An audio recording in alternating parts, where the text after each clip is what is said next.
Assalamualaikum warahmatullahi wabarakatuh. Selamat pagi, berjumpa kembali di mata kuliah patologi penyakit tidak menular. Nah, hari ini kita akan belajar tentang patologi pada penyakit diabetes mellitus atau yang kita sering sebut sebagai penyakit kencing manis. Nah, kenapa kita sebagai ahli gizi itu harus belajar tentang diabetes? Karena kita lihat di sini bahwa ternyata dari tahun ke tahun di dunia itu terdapat peningkatan prevalensi diabetes mellitus ya. Bahkan menurut data dari International Diabetes Federation, pada diperkirakan ya pada tahun 2030 itu Indonesia ini masuk ke dalam ranking 6 dengan penderita diabetes terbanyak ya. Jadi pada tahun 2010 saja Indonesia ini prevalensinya sudah masuk ke peringkat ke-9 yaitu 7,0%. Kemudian pada tahun 2030 diperkirakan Indonesia ini akan naik menjadi 12% dan peringkatnya menjadi peringkat 6. Bahkan dari data risk kerja sendiri pun dari tahun ke tahun ini penderita DM ini mengalami peningkatan yang sangat signifikan ya. Jadi kita bisa cek ya ternyata dari tahun ke tahun prevalensi diabetes mellitus di Indonesia dari data hasil riset kesehatan dasar itu mengalami peningkatan juga. Itulah kenapa kita harus belajar tentang patologi diabetes mellitus ya.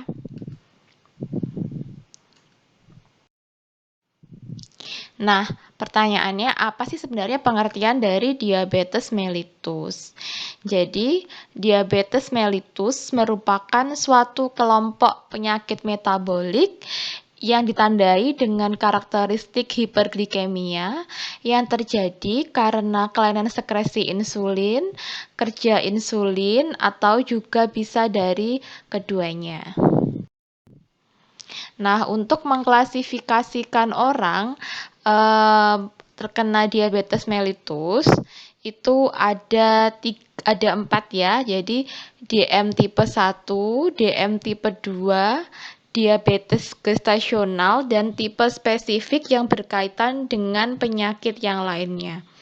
Jadi kalau tipe 1 ini terjadi pada usia muda biasanya disebabkan karena apa? Karena autoimun atau idiopatik ya. Jadi karena adanya destruksi sel beta di pankreasnya. Biasanya berhubungan pada defisiensi insulin yang absolut. Jadi memang sel beta pankreasnya ini tidak bisa memproduksi sel insulin gitu ya. Kemudian untuk yang tipe 2 itu bervariasi mulai yang dia mengalami resistensi insulin disertai defisiensi insulin sampai yang ke defek sekresi insulin disertai dengan resistensi insulin. Jadi apa sih yang kita sebut sebagai resistensi insulin itu? Jadi insulinnya tuh ada gitu ya, tapi ternyata kendaraan atau glukosa transportnya yang membawa dia itu kayak leto gitu. Nah, kalau defisiensi apa? Berarti hormon insulinnya ini yang tidak bereproduksi atau sel beta pankreasnya ini tidak cukup memproduksi hormon insulin. Nah, itu yang tipe 2 ya. Kalau DM gestasional itu adalah diabetes yang didiagnosis pada trimester kedua dan ketiga, di mana sebelum hamil ini mereka ini tidak didiagnosis diabetes, tapi karena adanya komplikasi pada kehamilannya. Yang keempat adalah tipe spesifik yang berkaitan dengan penyakit lainnya. Jadi ada yang disebut dengan sindroma diabetes monogenik, yaitu DM yang terjadi pada bayi atau neonatal yang sering disebut sebagai onset diabetes of the young atau MODY, maturity onset diabetes of the young. Kemudian adanya gangguan pada pankreasnya, jadi misalnya dari awalnya kena pankreatitis, kemudian fibrosis kistik, jadi DM ini merupakan komplikasi dari penyakitnya. Kemudian juga bisa karena adanya obat atau zat kimia, penggunaan glukokortikoid pada terapi HIV/AIDS atau setelah transplantasi organ ini juga bisa meningkatkan kadar glukosa darah sehingga terjadi hiperglikemia. Nah, sekarang kita fokus kepada patogenesis atau penyebab dari diabetes mellitus tipe 2 ya. Jadi, sebenarnya ada beberapa penyebab terjadinya DM tipe 2 ya.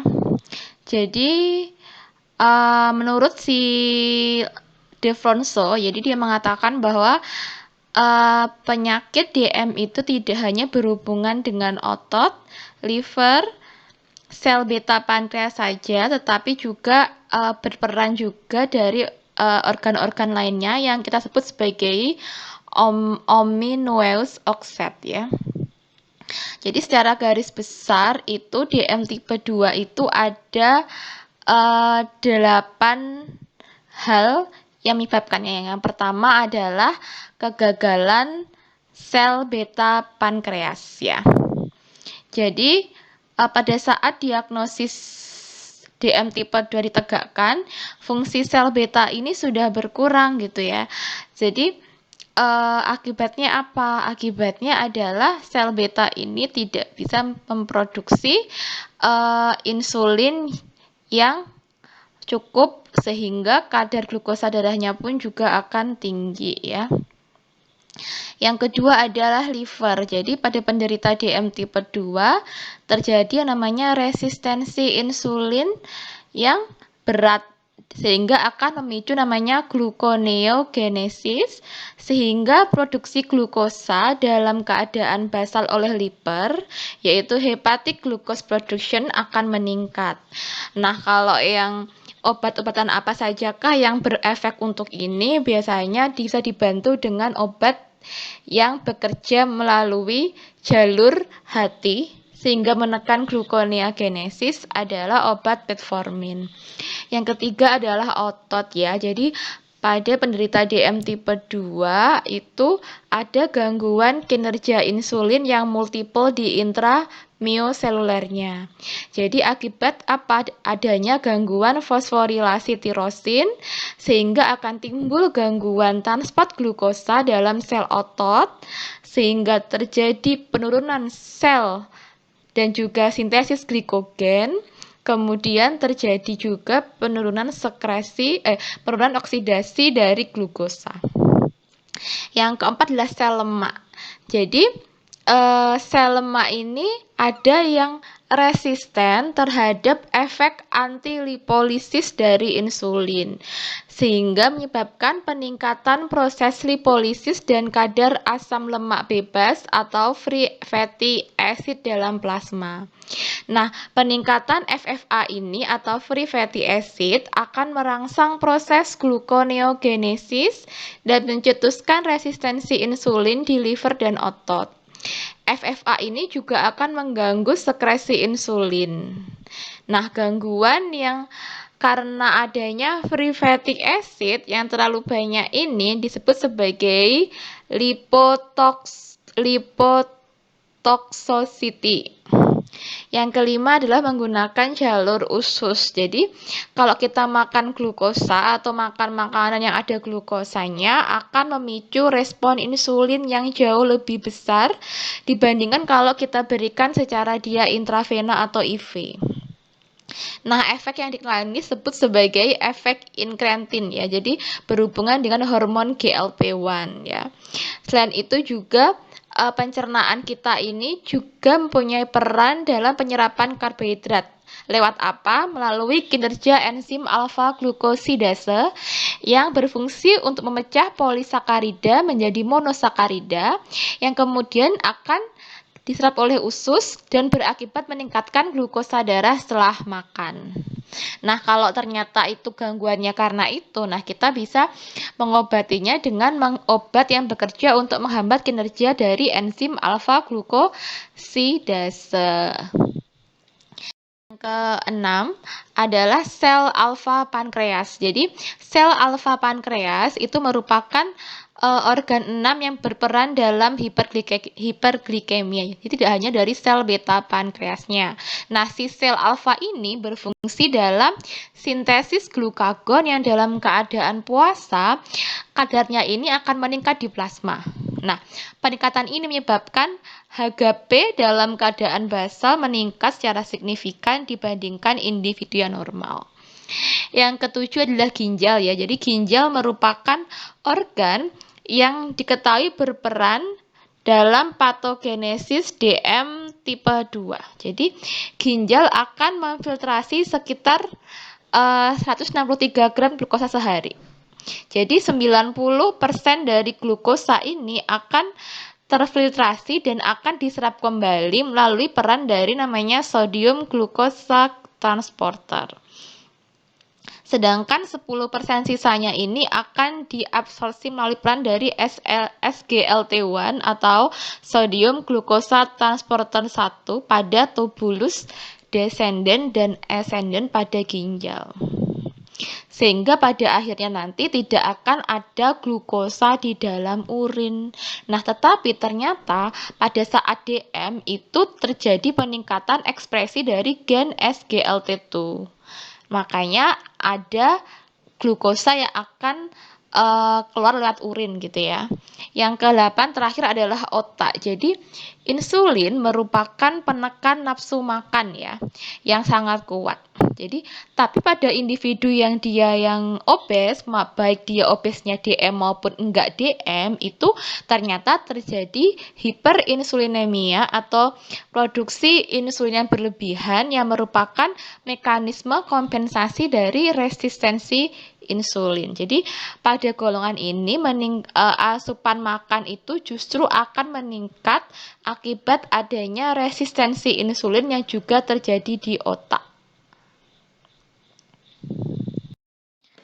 Nah, sekarang kita masuk kepada 4 gejala klasik pada diabetes mellitus. Yang pertama adalah polidipsi. Apa itu polidipsi? Jadi orangnya akan sering haus gitu ya. Dikit-dikit minum. Yang kedua adalah poliuri, dia akan sering kencing. Yang ketiga adalah polifagia, itu mudah lapar. Dan keempat adalah berat badannya menurun. Kenapa begitu? Meskipun dia makannya banyak, tetapi karena glukosanya itu hanya di darah, nggak masuk ke dalam sel, nggak bisa dimanfaatkan oleh mitokondria untuk menghasilkan energi, makanya meskipun makannya banyak, beratnya akan menurun. Kemudian selain itu juga ditandai dengan lemah badan, jadi lemah letih lesu karena kurang energi. Kemudian kesemutan, gatal-gatal pada tangan dan kaki. Kemudian bisa juga matanya kabur. Dan kalau pada pria ini juga bisa menyebabkan terjadinya disfungsi ereksi. Selanjutnya, untuk kriteria diagnosis diabetes mellitus itu ada yang menggunakan pemeriksaan glukosa plasma puasa. Jadi kalau gula darah puasanya itu lebih dari 126 mg per dl, maka dikatakan dia menderita diabetes mellitus. Nah, apa sih itu glukosa darah puasa? Itu merupakan kondisi di mana kita tidak ada asupan kalori sama sekali minimal 8 jam. Kemudian penegakan diagnosis DM juga bisa digunakan yang kedua dengan TTGO atau tes toleransi glukosa oral dengan beban glukosanya 75 gram. Kalau hasilnya lebih dari 200 mg per dl, maka dikatakan mengalami DM. Yang ketiga adalah penegakan diagnosisnya menggunakan glukosa plasma sewaktu. Jadi nggak perlu dipuasakan. Jadi saat itu juga, tapi dengan catatan dia ada keluhan klasik DM seperti polidipsi, poliuri, dan polifagia. Yang keempat itu juga bisa menggunakan namanya pemeriksaan glycohemoglobin standardization, yaitu lebih dari 6,5% ya. Nah, untuk diagnosis DM ini ada dikatakan sebagai diabetes, pre-DM, dan normal. Jadi kalau normal itu bisa dilihat pada tabel ya, jadi kadarnya seberapa. Tapi kalau sudah DM, itu lebih tinggi dibandingkan normal, tapi belum tentu yang lebih tinggi dari normal itu adalah DM ya. Jadi ada kondisi namanya prediabetes dan ini juga ada penegakan diagnosisnya. Nah, apabila nanti pemeriksaannya tidak memenuhi kriteria glukosa darah normal atau tidak memenuhi kriteria pada glukosa darah untuk diabetes, maka pasien tersebut masih masuk pada golongan prediabetes dengan yang kita sebut sebagai TGT dan GDPT. Jadi kalau GDPT itu berarti glukosa darah puasanya terganggu. Kalau yang jenis TGT berarti toleransi glukosanya yang terganggu. Nah, kalau GDPT berarti pemeriksaan glukosa plasma puasanya antara 100 sampai 125 mg per dl dan pemeriksaan TTGO atau yang kita sebut sebagai GD2-JPP atau gula darah 2 jam postprandial itu adalah kurang dari 140 mg per dl. Nah, kalau digolongkan sebagai TGT, maka pemeriksaan glukosa plasma 2 jamnya antara 140 sampai 199 dan glukosa plasmanya kurang dari 100 mg per dl. Nah, GDPT dan TGT ini merupakan golongan jenis dari prediabetes. Nah, untuk diagnosis prediabetes itu juga bisa kita tegakkan dengan namanya pemeriksaan HbA1c. Jadi ketika angkanya menunjukkan 5,7 sampai 6,4%, maka orang tersebut dikatakan menderita prediabetes. Ada beberapa faktor resiko pada diabetes mellitus ya, terutama yang DM tipe 2. Yang pertama adalah obesitas. Jadi ada korelasi bermakna antara obes dengan kadar glukosa darah. Jadi orang dengan kadar IMT lebih dari 23 menyebabkan peningkatan glukosa darah menjadi 200 mg. Kemudian hipertensi. Peningkatan tekanan darah pada hipertensi berhubungan erat dengan tidak tepatnya penyimpanan garam dan air atau meningkatnya tekanan dari dalam tubuh pada sirkulasi pembuluh darah di perifer yang akan meningkatkan resiko DM tipe 2. Yang ketiga adalah riwayat keluarga menderita DM. Jadi, orang yang menderita DM diduga mempunyai gen DM. Jadi, akan menyebabkan orang itu mempunyai bakat yang disebut dengan gen resesif. Jadi, hanya orang yang bersifat homozigot dengan gen resesif tersebut yang menderita diabetes mellitus. Jadi ada faktor resikonya ya. Yang keempat adalah dislipidemia, yaitu keadaan yang ditandai dengan kenaikan kadar lemak darah lebih dari 250 mg per dl, terutama pada kadar TG-nya, kemudian juga rendahnya kadar HDL. Jadi ada kaitannya kenaikan plasma insulin dengan rendahnya kadar HDL. Kemudian usia ya. Jadi rata-rata orang terkena DM itu jika berusia lebih dari 45 tahun. Kemudian yang keenam adalah faktor genetik. Jadi DM tipe 2 ini berasal dari interaksi genetis dan berbagai faktor mental. Jadi orang yang mempunyai genetik DM tipe 2 ini akan meningkatkan 2 sampai 6 kali lipatnya. Jadi kalau ada orang tua atau saudaranya mengalami penyakit DM, maka resiko orang tersebut terkena DM tipe 2 akan meningkat 2 sampai 6 kali lipat. Kemudian alkohol dan rokok. Jadi perubahan gaya hidup berhubungan dengan peningkatan frekuensi DM tipe 2. Jadi gaya hidup yang mungkin agak seperti keberat-beratan seperti merokok dan konsumsi alkohol ini berperan dalam peningkatan resiko. Jadi si alkohol ini akan mengganggu metabolisme gula darah terutama pada penderita DM, sehingga akan mempersulit regulasi gula darah dan meningkatkan tekanan darah. Jadi seseorang ini akan meningkat tekanan darahnya apabila mengkonsumsi sekitar 60 ml per hari etil alkohol yang setara dengan mungkin 100 ml whisky dan mungkin 240 ml wine. Jadi kita harus mengurangi faktor resikonya apabila sudah mempunyai genetik mengalami DM tipe 2.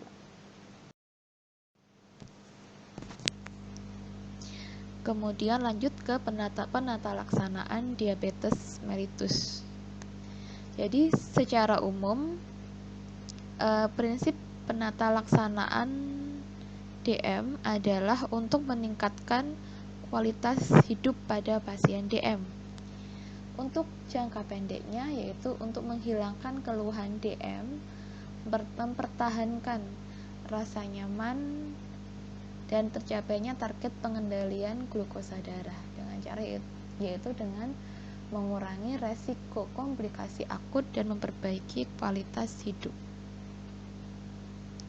Kemudian untuk yang jangka panjangnya untuk mencegah dan menghambat progresivitas penyulit, mikroangiopati, makroangiopati, dan neuropati. Kemudian tujuan akhir pengelolaan dari DM adalah turunnya dari angka morbiditas yaitu angka kesakitan dan mortalitas atau angka kematian pada penderita DM. Nah, untuk mencapai tujuan tersebut perlu kita untuk melakukan pengendalian glukosa darah, tekanan darah, berat badan, dan profil lipid melalui pengelolaan pasien secara menyeluruh, secara holistik ya. Nah, untuk penata laksanaan sendiri itu ada 4 pilar penata laksanaan diabetes, yaitu dengan diet, olahraga, obat, dan pendidikan kesehatan. Yang pertama adalah diet. Jadi kenapa kita tadi belajar tentang DM? Karena diet ini merupakan salah satu faktor yang penting untuk penata laksanaan DM. Jadi kalau pengaturan makan atau diet sudah benar dan glukosa darahnya normal, maka penggunaan obat-obatan ini tidak perlu diberikan pada pasien DM. Prinsipnya adalah makanannya harus seimbang dan sesuai kebutuhan kalorinya. Nanti akan diajari di mata kuliah dietetik penyakit tidak menular. Jadi untuk penyandang DM ini pentingnya untuk mengatur namanya 3J, tepat jumlah, jadwal, dan jenisnya. Jadi jumlah makanannya harus diatur, kemudian jadwal makannya, dan juga jenis makannya. Kemudian yang kedua adalah olahraga atau exercises. Jadi dianjurkan untuk kita melakukan latihan olahraga secara teratur 3-4 kali per minggu selama kurang lebih 30 menit yang sifatnya sesuai dengan continuous, rhythmical, interval, progressive, dan endurance atau kita singkat dengan CRIP. Kemudian untuk trainingnya sendiri sesuai dengan kemampuan pada pasiennya. Contohnya misalnya olahraga ringan dengan jalan kaki selama 30 menit. Yang ketiga adalah pendidikan kesehatan. Jadi pendidikan kesehatan ini untuk pencegahan primernya diberikan kepada kelompok masyarakat yang beresiko tinggi terkena DM. Kemudian untuk pendidikan yang sekundernya diberikan kepada kelompok pasien DM, kemudian yang tersiernya diberikan kepada pasien yang sudah mengidap DM dengan penyakit penyerta atau penyulit yang menahun. Yang terakhir baru menggunakan obat yaitu oral, hiperglikemik, atau juga bisa menggunakan suntik insulin. Jadi jika pasien telah melakukan pengaturan makan dan latihan fisik tapi tidak berhasil mengendalikan kadar glukosa darah, maka yang terakhir adalah dipertimbangkan pemakaian obat hiperglikemik. Selanjutnya adalah komplikasi yang bisa terjadi pada pasien diabetes mellitus. Untuk komplikasinya sendiri ada yang komplikasi akut, ada yang komplikasi kronis. Untuk komplikasi akutnya kita sebut dengan hiperglikemia. Jadi hiperglikemia adalah terjadi ketika kadar glukosa darah meningkat secara tiba-tiba, dan ini akan berbahaya karena menyebabkan ketoasidosis diabetik yang bisa menyebabkan hemodiabetikum, dan jadi pasiennya bisa koma. Kemudian selain hiperglikemia, DM juga menyebabkan kondisi hipoglikemia, yaitu ketika glukosa darah seseorang di bawah nilai normal, yaitu kurang dari 50 mg per dl. Untuk hipoglikemia ini paling sering terjadi pada DM tipe 1 dibandingkan DM tipe 2. Jadi hipoglikemia ini berbahaya karena ketika glukosa darah terlalu rendah, akibatnya sel-sel otak ini tidak mendapatkan pasokan energi sehingga bisa menyebabkan kerusakan pada otak. Kemudian yang kedua adalah komplikasi kronis. Ada makrovaskuler dan komplikasi mikrovaskuler. Kalau yang makrovaskular ini biasanya berkembang pada penderita DM, terutama pada area trombosit otak, yaitu pembekuan darah pada otak, sehingga pasien bisa mengalami stroke. Selain itu juga terjadi PJK kalau sudah mengalami komplikasi, yaitu penyakit jantung koroner, dan juga menyebabkan gagal jantung kongestif. Kemudian komplikasi secara mikrovaskuler ini terutama terjadi pada penderita DM tipe 1 seperti nefropati diabetik, yaitu gangguan gagal ginjal karena diabetes, kemudian retinopati yaitu gangguan retina pada diabetes, dan neuropati yaitu gangguan neuron, dan juga yang terakhir adalah amputasi. Sekian untuk perkuliahan pada hari ini. Sampai jumpa setelah UTS. Jangan lupa belajar ya. Untuk UTS-nya itu mulai dari materi pertemuan pertama sampai pertemuan ke-7. Saya akhiri. Wassalamualaikum warahmatullahi wabarakatuh.